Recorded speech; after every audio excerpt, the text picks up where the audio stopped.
Martinez told me I had a nice boca once. It's a joke. I hope you guys are enjoying yourselves. This next guy comes all the way from Boulder, and now you're like, Boulder, that's a bunch of golfers and country clubbers. No, sir, we got some comics. Give it up for Linus, everybody.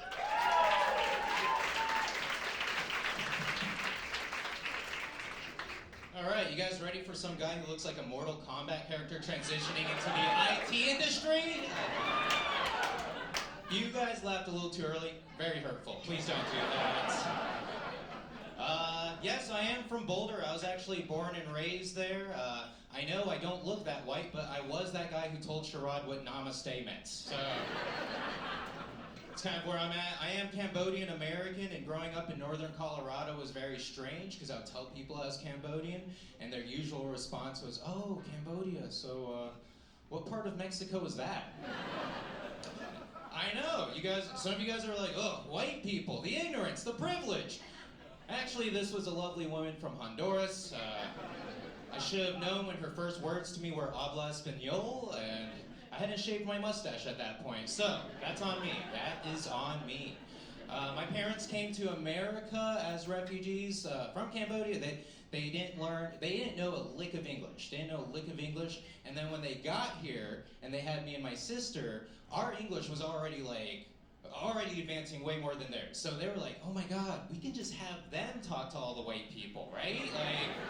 So you guys get that? Eventually you get sick of it, though. Eventually you get sick of it. My parents, they like to downplay their English, and one day I was like, "Dad, I don't want to talk to these people anymore.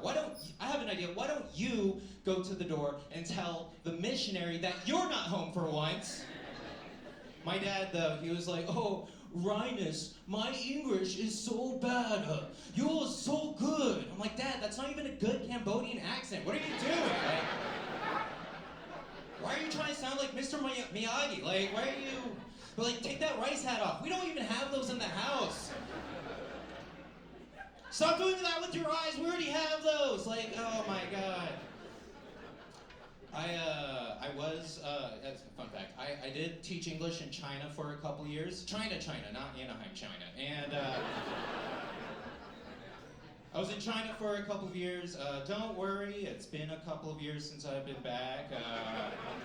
It's been a couple of years. This was back before I brought COVID to America, in fact. I know some of you guys are laughing and you're like, "Oh, that's funny," but statistically someone here is like, "I fucking knew it!"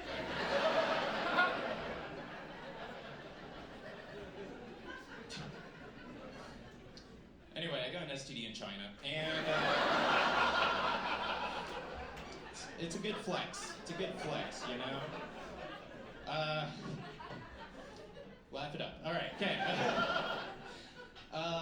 But, I got an STD when I was in China, but I figured, I'm in China. I might as well treat it with Chinese medicine, given my, I grew up in Boulder. So, turns out you can't just stick your dick in a bag of rice for 3 days and call it good, though. I think that one kind of confuses people, so I'll explain it before I get off stage. Normally, you put your phone in a bag of dry rice whenever it gets chlamydia. All right, we'll get next time. Thank you, everybody. Have a great night.